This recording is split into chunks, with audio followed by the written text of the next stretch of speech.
everyone. It's NonnaGrace. And yes, I am from Western New York. I would love to figure out a new intro so you don't know what's coming, but you do know what's coming because I say it all the time.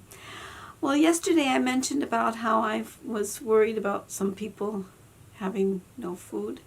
Well, what brought that to my mind also was when I had the foster children, we used to actually have children that were in our county that would hoard food, which meant that if there was extra bread or something, they would hide it in their drawers, or if there was extra, anything that was not, I don't know, things that wouldn't melt, I suppose, were... Or spoil.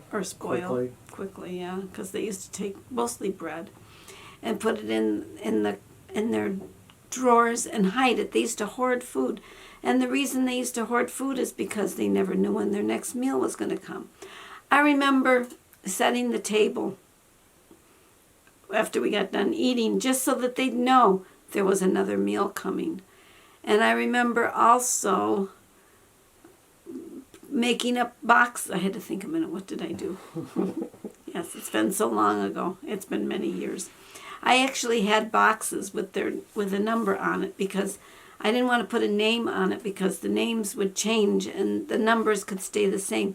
So if you were here and you liked certain foods, I would ask you what kind of food you like to snack on, and you had your box. And every week I would fill that box with the things that you enjoyed to eat so you could eat it at your pleasure or at your leisure, however you wanted to eat it. If you wanted to eat it all in one day, you ate it all in one day. If you wanted to eat it over the course of the week, then you ate it over the course of the week, and it was your food. And you could get into it anytime you wanted. And this helped them get over their wanting to hoard things. We also had kids that didn't want to go home for the holiday. Can you imagine not wanting to go home and spend it with your family? Well, the reason they didn't want to go home is they were not going to have a big meal when they got there. I remember a few of them would tell me, well, we're going to have some pop. We might have some chips, and there might be hot dogs. And here we were having a great big huge feast. And so what I had to do is I used to tell them, you go home, enjoy what your parents have for you, and when you come back, we will do this all over again. We will have the meal that I had planned for my family. We will do it again. And so that's what we did. We used to have the meal twice.